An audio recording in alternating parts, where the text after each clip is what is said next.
बिस्मिल्लाहिर्रहमानिर्रहीम। एक अज़ीज़ का सवाल था कि अगर कोई बिरादरान वतन में से इस्लाम कबूल करना चाहे तो उसके लिए क्या तरीक़ा है, क्या आदाब हैं कि किस तरीक़े से वो इस्लाम में दाखिल हो, और हमारे लिए क्या हुक्म है कि उसे कैसे कलिमा पढ़ाया जाए। पूरी तफसील इस सिलसिले में क्या है। तो इस सिलसिले में ख़ुलासे के तौर पे 6 बातें यहाँ पर अर्ज़ की जाती हैं। पहली बात यह है कि कुफ्र और शिरक से तौबा करके जो शख्स भी कामिल, मुकम्मल और हिदायत और इस्लाम की तरफ आना चाहता हो, ऐसे शख्स का हम दिल व जान से इस्तक़बाल करते हैं। हम उसे अपने सीने से लगाते हैं, अपने दिल में उसे जगह देते हैं कि वह हमारा अब तक इंसानी भाई था, अब से वह हमारा इस्लामी भाई भी है। तो पहला काम तो इसके लिए यह रहेगा कि पिछले मज़हब से उसे सच्ची तौबा करना रहेगा। उस मज़हब के जितनी जुज़ियात हैं, शिरक की जितने तरीक़े हैं, उन सारे तरीक़ों से बरात का इजहार करना होगा कि मैं शिरक से तौबा करता हूँ। जिन जिन खुदाओं को मैं पूजता था, मैं उन सब के हक़ में अपनी बरात का इजहार करता हूँ। इसके साथ तौहीद का इक़रार, अल्लाह की ज़ात को एक मानना, उसकी सिफ़ात के साथ कि अल्लाह ताला अपनी ज़ात में भी यकता हैं और अपनी सिफ़ात में भी यकता हैं। ये पहला काम है। दूसरा काम है सच्चे दिल से कलिमे शहादत पढ़ना, अशहदु अल्ला इलाहा इल्लल्लाह व अशहदु अन्ना मुहम्मदर रसूलुल्लाह, अशहदु अल्ला इलाहा इल्लल्लाह व अशहदु अन्ना मुहम्मदन अब्दुहु व रसूलुहु। ये पढ़ना सच्चे दिल के साथ। बाज़ लोगों के जहन में यह है कि अगर हम किसी भी गैर मुस्लिम भाई को अरबी में यह कलिमा पढ़ा देंगे तो कभी ना कभी कामयाब हो जाएगा, जहन्नम से बच जाएगा। ये तो नादानी वाली बात है। भाई अल्लाह के नबी अलैहिस्सलाम क़ुलू ला इलाहा इल्लल्लाह तुफ़्लिहू जो कहा जा रहा था आप अलैहिस्सलाम की तरफ से, महज अरबी में उसका रट लेना मुराद नहीं था, वरना कुफ़ार मक्का उस पर इतना टूट पड़ने की ज़रूरत नहीं थी। वहाँ अक़ीदे की तब्दीली का मसला था। ऐसे यहाँ पर भी कलिमे शहादत जब उसे पढ़ाया जाएगा तो उसके अक़ीदे की तब्दीली का मसला है। वो अरबी में कलिमा पढ़ रहा है, ना कुछ समझा है, ना उसका जहन बदला है, ना उसका अक़ीदा बदला है, ना वो अल्लाह को एक मानता है, ना वो अपनी शिरक से तौबा कर रहा है। फिर भी हम समझ रहे हैं कि हमने उसे कलिमा पढ़ा कि मुसलमान बना दिया। ये तो बात ही नहीं होती है। तो सच्चे दिल के साथ कलिमा शहादत का इक़रार हो, महज अरबी का तलफ़्फ़ुज़ काफ़ी नहीं होगा। इसी वास्ते कादियानी अगरचे कि वो कलिमा पढ़ता है फिर भी वो मुसलमान नहीं है। वजह क्या है? वजह यही है कि उस महज अरबी ज़बान से कलिमा पढ़ लेना काफ़ी नहीं है, अक़ीदे की तब्दीली ज़रूरी है। और अक़ीदे की तब्दीली के लिए दिल से सच्चा इस बात का यकीन रखना कि मैं वो पुराना मज़हब छोड़ दिया जो शिरक वाला था और मैं ये मज़हब कबूल कर रहा हूँ जो तौहीद और रिसालत वाला है। तो ये दूसरा काम है सिद्क़े दिल से कलिमा शहादत पढ़ना। तीसरा काम है अल्लाह के नबी अलैहिस्सलाम की रिसालत का इक़रार और ख़त्म नबूवत का इक़रार कि आप अलैहिस्सलाम को अपना रसूल माने और आखिरी रसूल माने कि आपके बाद कोई नबी नहीं होगा। ये तीसरा काम है। इसी में है वो शहादत में आता है अशहदु अल्ला इलाहा इल्लल्लाह व अशहदु अन्ना मुहम्मदन अब्दुहु व रसूलुहु। मैं गवाही देता हूँ कि अल्लाह एक है और मेरी ये गवाही सच्चे दिल से है, और मैं गवाही देता हूँ कि अल्लाह के रसूल मुहम्मद सल्लल्लाहु अलैहि वसल्लम हैं और आखिरी रसूल हैं। ये तीसरा काम है। चौथा काम ये है कि उस बंदे को ईमान मुफस्सल की तालीम दी जाए।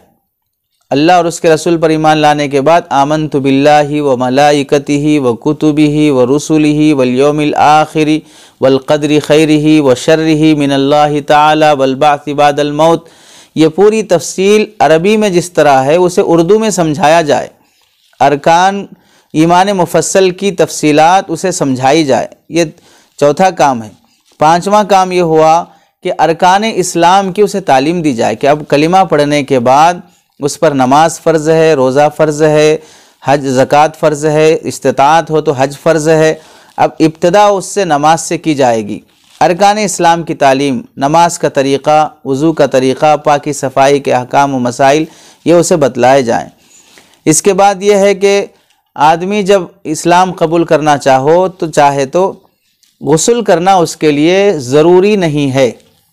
इस मसले में याद रखें कि मसलके मालिकी और हम्बली में कोई भी शख्स इस्लाम में आना चाहता हो तो उसके लिए हुक्म यह है कि वो गुस्ल करके आए। गुस्ल को उस मसलक में वाजिब करार दिया गया है। वजह क्या है? हदीस से इस्तदलाल करते हैं कि हज़रत सुमामा बिन असाल रज़ी अल्लाह तआला अन्हु जो मस्जिद नबवी में 3 दिन बांधे गए थे, उसके बाद आप अलैहिस्सलाम ने उन्हें छोड़ा तो जाके बाजू एक बागीचा था वहाँ से गुस्ल करके आए और उसके बाद कलिमा पढ़े। तो इस हदीस से वो इस्तदलाल करते हैं कि इस्लाम कबूल करने के लिए गुस्ल वाजिब है। जबकि हनफी मसलक में और शाफ़ई मसलक में जो शख्स इस्लाम कबूल करना चाहता हो और वो जुनूबी ना हो, नापाक ना हो, तो उस पर गुस्ल करना वाजिब नहीं है।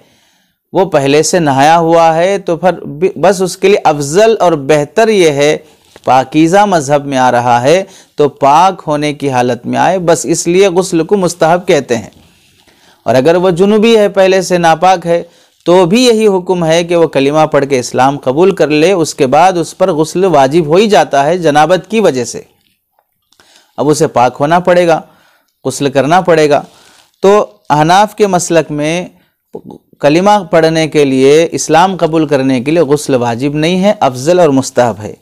छठी बात यह है कि इस्लाम कबूल करने के लिए किसी इस्लामिक सेंटर में जाना, किसी मुबल्लिग के हाथ में कलिमा पढ़ना, किसी वली के हाथ पे कलिमा पढ़ना या किसी बुज़ुर्ग के हाथ पे कलिमा पढ़ना या किसी स्टेज पे आकर कलिमा पढ़ना, ये शरीयत में ज़रूरी नहीं है।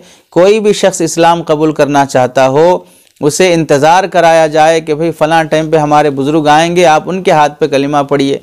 बाज़ नादान किस्म के लोगों को इसमें भी फ़ख्र महसूस होता है कि हम अपने साथियों को फ़लाँ के हाथ पे कलिमा पढ़ाए हैं, फ़लाँ के हाथ पे इस्लाम कबूल किए हैं, इस वास्ते उनके हाथ पे इस्लाम कबूल कराने के इंतज़ार में बैठे रहते हैं। खुदा न खास्ता उतनी देर में वो दोबारा उसका जहन बदल जाए, उतनी देर में कहीं ऐसा ना हो कि वो फिर उसका इंतकाल हो जाए, कोई भी मसला पेश आ सकता है।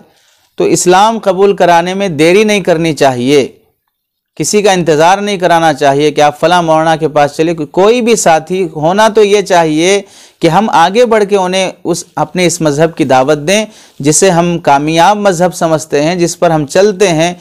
हमारी इंसानियत ये है कि हम अपने बिरादरान वतन गैर मुस्लिम भाइयों को भी उस रास्ते पे चलाएं जिसमें उनकी भी कामयाबी है, उनके लिए हमेशा का सुख और राहत है। हमारी जिम्मेदारी है, जब वो खुद अगर आ रहे हों इस्लाम पढ़कर, इस्लाम को समझकर, तो ऐसे मौके पर किसी भी तरह की ताख़ीर ना की जाए कि फ़लाँ के हाथ पे जाइए, फ़लाँ बड़े मुबल्लिग हैं, फ़लाँ ये करेंगे।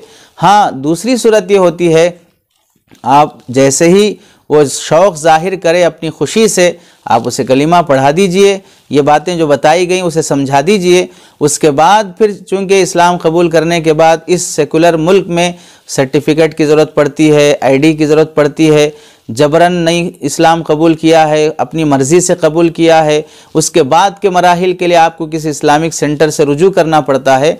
उसके लिए आप जाते हों तो कोई मसला नहीं है, वहाँ जाने के बाद दोबारा तजदीद हो जाती हो तो वह और बात है। लेकिन जैसे ही कोई साथी इस्लाम कबूल करने के लिए आए तो फ़ौरन उसे मज़कूरा जो बातें 5 बताई गई हैं उस लिहाज से, उस तरतीब से उन्हें इस्लाम कबूल कराना और कलिमा शहादत उसे पढ़ा देना चाहिए।